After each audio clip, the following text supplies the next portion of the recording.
Hola, muy buenas. Bienvenidos a una práctica más de profundización en electricidad. En este caso lo que vamos a hacer es, utilizando un circuito mixto eléctrico con distintos componentes conectados en este circuito, vamos a realizar un programa en JavaScript para comprobar cómo se calcularían las intensidades que van a circular por este circuito. Aquí estáis viendo, utilizando el simulador dcaclab.com, tenéis aquí en la barra de direcciones la URL, es, ya sabéis, un simulador gratuito. Siempre que estemos trabajando en el modo demo, en el modo demostración, no necesitamos ni registrarnos ni crearnos una cuenta. Pero la limitación que tenemos es que solo podemos utilizar dos componentes del mismo tipo. Es decir, en el mismo circuito no puedo poner 3 pilas, puedo poner 2, pero nunca 3. Puedo poner 2 interruptores, pero no 3, y así con todos los componentes. Por eso, para hacer este circuito, he tenido que coger 2 resistencias cerámicas para la parte del sistema en paralelo y una bombilla para la parte del circuito serie. El circuito mixto es, por así decirlo, digamos una filosofía de conexión, un modelo de conexión en el que, digamos, reúne las características tanto del circuito serie como del circuito en paralelo. De manera que esta bombilla que tenéis aquí, que es de 1 ohmio, porque nosotros podemos con el engranaje poner la resistencia que nosotros queramos, también le podemos cambiar el color a la bombilla, de 1 ohmio, estaría en serie con la fuente de tensión. Por aquí circularía la misma intensidad, pero cuando la corriente eléctrica llega a este nudo, al sistema en paralelo, la corriente se va a dividir y se va a ir una parte por arriba y una parte por abajo. Si las dos resistencias que están en las ramas en paralelo fueran iguales, la corriente eléctrica sería la misma por ambas ramas, pero no es así. Fijaos que arriba he puesto una resistencia cerámica cuya segunda banda es de color naranja. Si con el engranaje abrimos, tenemos que le hemos puesto 3 ohmios, 3 por 10 elevado a 0, que sería la tercera banda, el multiplicador, pero con la tolerancia del más menos 1%, en este caso no reconoce 2,988. Hay un umbral, no nos dan un valor siempre exacto, sino que depende un poco de cómo se haya construido esa resistencia. En el caso de la resistencia de abajo, fijaos que cambia la segunda banda, en lugar de la naranja aparece la violeta, y en este caso hemos puesto en torno a 6, sería 6 por 10 elevado a 0, 6 ohmios, pero con el valor del más menos 1% nos reconoce 5,97 ohmios. Por eso lo hemos puesto aquí, le hemos puesto también un texto para distinguir la resistencia de la bombilla de 1 ohmio con la resistencia 2 de la parte de arriba, 2,988, y la resistencia número 3, 5,97 ohmios. Si le damos a encender el circuito, cerramos el interruptor y fijaos, estamos además con corriente convencional, movimiento de cargas positivas porque salen del polo positivo de la fuente y llegan al polo negativo. Si cambiamos aquí por flujo de electrones, ahora se mueven en dirección contraria. Los electrones se mueven desde el polo negativo de la fuente hasta el polo positivo. Vamos a volver a poner el flujo convencional. Movimiento de cargas positivas, salen del polo positivo de la fuente, vienen por aquí y me reconoce 2,01 amperios. La intensidad total de la parte que está en serie sería 2,01. Se enciende esta bombilla, pero cuando llegan aquí las cargas eléctricas se van a dividir una parte por arriba y una parte por abajo. Por arriba se van 1,34 amperios, mucha más carga que por abajo, porque la resistencia es más pequeña. Al haber una menor oposición, 2,988 ohmios frente a 5,97, que es el doble, pues la parte de arriba va, digamos, soportar más corriente eléctrica. Se van a ir más cargas por arriba porque la resistencia es menor, porque cuesta menos atravesar el circuito por la rama de arriba que por la rama de abajo. Bien, pues este circuito que tenemos aquí simulado, lo que vamos a hacer es realizar todas las operaciones, todas las instrucciones utilizando el lenguaje de programación JavaScript para que calculemos tanto la intensidad que atraviesa la resistencia 1, la bombilla, como las intensidades por cada una de las ramas. La I2 que atravesará R2, que es esta de aquí, y la I3 que atravesará la resistencia 3, que es esta de aquí. Venga, lo apagamos. Lo primero que tendríamos que hacer es, utilizando este simulador, pues dibujar o diseñar este circuito. Es un circuito mixto. Hay una fuente con una bombilla en serie, pero luego 2 resistencias cerámicas en paralelo. Vamos a necesitar también el simulador o el editor online de JavaScript, js.do, aquí es donde vamos a escribir el código, y luego cómo nos vais a hacer llegar este trabajo. Pues como en prácticas anteriores os comentaba, podemos hacerlo de varias maneras. Podemos instalarnos el software gratuito y de código libre OBS Studio. Es un software de captura de pantalla, de escritorio. Tiene versión para Windows, MacOS, Macintosh y para Linux. Lo instalamos en nuestro ordenador y podremos grabar lo que estamos haciendo en el ordenador. Podremos enseñar cómo hemos diseñado el código fuente del programa y cómo funciona con diferentes ejemplos. Otra forma también de hacernos llegar el programa es abrir en nuestro Drive un archivo de texto de Google Docs, lo llamamos circuito mixto JavaScript y copiamos aquí las líneas de código del programa. Otra forma de hacerlo. Y luego cuando terminemos voy a enseñaros también una tercera forma de ejecutar el programa y hacérnoslo llegar, que sería copiar esto en un documento de texto, descargarlo a nuestro ordenador y luego cambiar la extensión por HTML, de manera que se transformaría en un archivo tipo página web que podría abrir nuestro navegador y que vamos a poder ejecutar también el programa. Bueno, pues una vez que ya hemos definido nuestro circuito mixto a través del simulador, la siguiente parte sería hacer el código. Para hacer el código no voy a empezar desde cero a explicar lo que es JavaScript porque ya lo hemos visto en las prácticas anteriores, tanto en el circuito serie como en el circuito en paralelo. Es exactamente igual, pero tiene una pequeña diferencia, es que hay que introducir el tercer valor de la resistencia, porque tenemos tres resistencias en este circuito, la R1, la R2 y la R3. Aquí lo tenéis. Lo voy a ir pasando muy rápido porque lo que quiero también en esta práctica es que seáis vosotros mismos los que vayáis haciendo el programa, no que os lo dé yo todo hecho. Entonces le pediríamos al usuario con el comando prompt que introduzca el valor de R1, de R2, de R3 y también de la tensión de la fuente. Digamos que esta parte serían los datos de entrada. El usuario cuando ejecuta el programa en la página web tiene que introducir el valor de la fuente, el valor de la resistencia 1, de la resistencia 2 y la resistencia 3.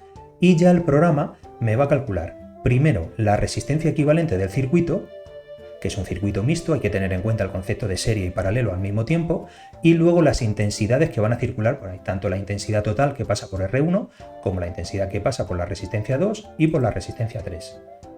Eso ya lo hemos visto en las prácticas anteriores. ¿Qué tenemos que tener en cuenta? Mucho cuidado a la hora de definir la resistencia equivalente. Fijaos cómo la he puesto yo.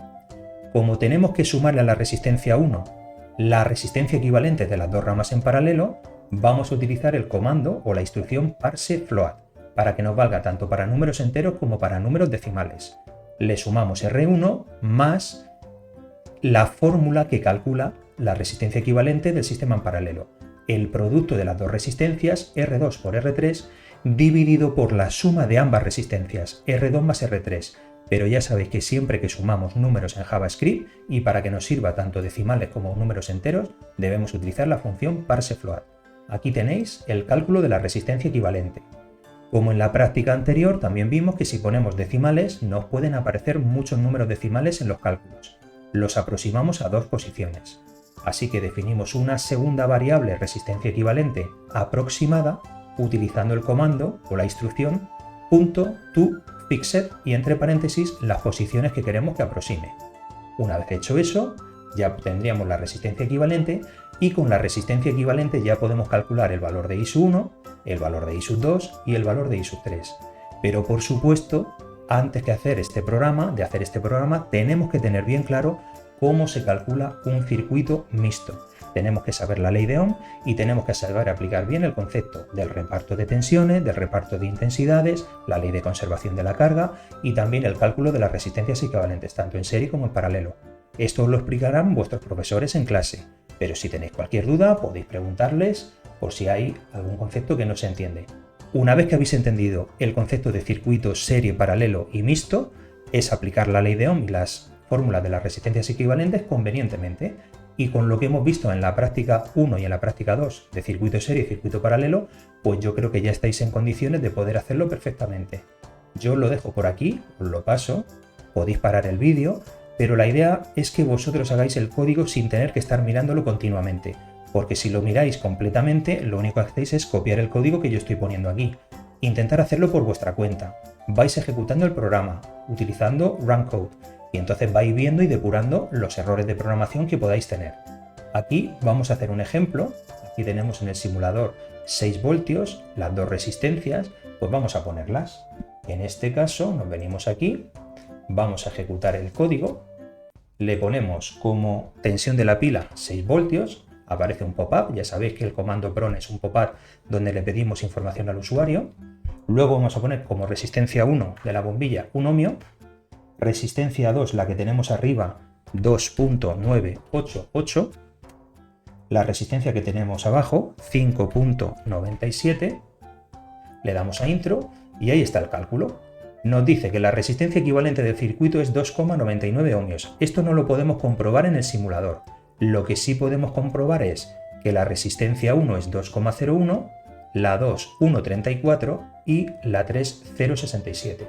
Si nos venimos aquí, fijaos, cerramos el interruptor, 2,1 sería la intensidad total, por arriba va a irse 1,34 amperios y por abajo 669 miliamperios, que si nosotros dividimos entre 1000 serían 0,669, redondeando 0,67, que es exactamente lo que nos ha dado aquí, 2,01, 1,34 y 0,67. Aquí lo estáis viendo. ¿Eso qué significa? Pues si el simulador DC AC-Lab, que no tiene nada que ver con lo que hemos puesto con nuestro código fuente de JavaScript, nos da los mismos resultados que el código fuente que acabamos de crear en JavaScript, pues significa que el programa lo hemos hecho bien, lo hemos definido bien. Como os decía al principio del vídeo, lo podemos grabar con el OBS Studio. Esto también puede ser una parte un poco más creativa, porque podemos editar el vídeo, ponerle una música de fondo, etc. Podemos también crearnos un documento de texto y lo guardamos en el Drive y lo compartimos con nuestro profesor. O incluso la tercera parte, la tercera forma de entregarlo, que es la siguiente. Nosotros hemos hecho este script, lo tenemos en el editor online. Lo hemos seleccionado, lo hemos copiado y lo hemos pegado en este documento de texto. Pero todavía realmente no es un programa. Un programa es cuando ese código se guarda en forma de archivo electrónico. Pues mirad lo que podemos hacer también. Si nos vamos al menú Archivo de Google Docs, bajamos hasta Descargar y le decimos Texto sin formato, lo vamos a descargar como un documento de texto. Le damos aquí y entonces nos dice ¿qué quiere hacer con circuito JavaScript? Guardar como. Le decimos guardar como y le decimos guardar. Lo hemos guardado en el escritorio del ordenador. Me voy a ir ahora a mi escritorio. Aquí lo tenemos. Este es circuito mixto JavaScript. Y ahora mirad lo que vamos a hacer. El JavaScript es un lenguaje interpretado que se puede ver o que se puede utilizar en las páginas de internet, en las páginas web. Las páginas web tienen formato HTML. Pues voy a cambiarle la extensión al archivo y le pongo HTML. Le doy intro, le digo que sí, quiero cambiarlo y ahora me reconoce el icono de Microsoft Edge, que es como si fuera una página web. Voy a ejecutar este archivo. Como está asociado a Microsoft Edge, me lo va a abrir el navegador Microsoft Edge. Le damos doble clic y fijaos, directamente arranca con la ventana de introduzca la tensión en voltios. Pues le ponemos 6 voltios igual que antes. La primera resistencia 1 ohmio, la segunda resistencia 2.988 y la tercera resistencia será 5.97. Intro y nos sale todo el resultado del programa que teníamos. Vamos a calcular las intensidades de un circuito mixto por una fuente de tensión, una resistencia en serie y dos resistencias en paralelo. La tensión de la fuente es de 6 voltios. El valor de R1 es 1, estos son los datos introducidos por el usuario, ¿vale? Los que nos ha pedido mediante ventana de pop-up o ventana emergente. La resistencia equivalente 2,99 y los mismos resultados que tenemos en el simulador. 2,01, 1,34 y redondeando 0,67 amperios. Aquí lo estáis viendo. Y acabamos de crear una página web con el código de JavaScript de nuestro programa para calcular el circuito mixto que teníamos en nuestro simulador. Y esto sería la práctica de hoy. No he explicado todo el código JavaScript, pero con lo que hemos visto en la práctica 1, circuito serie, y en la práctica 2 de circuito en paralelo, pues todo lo necesario para hacerlo lo tenéis aquí. Tener en cuenta también los saltos de línea, etcétera, etcétera, y cómo se definen las variables con mucho cuidado y cuándo se tienen que invocar dichas variables para que salgan en pantalla. Así que nada, espero que os haya servido y nos vemos en la próxima aventura. Adiós.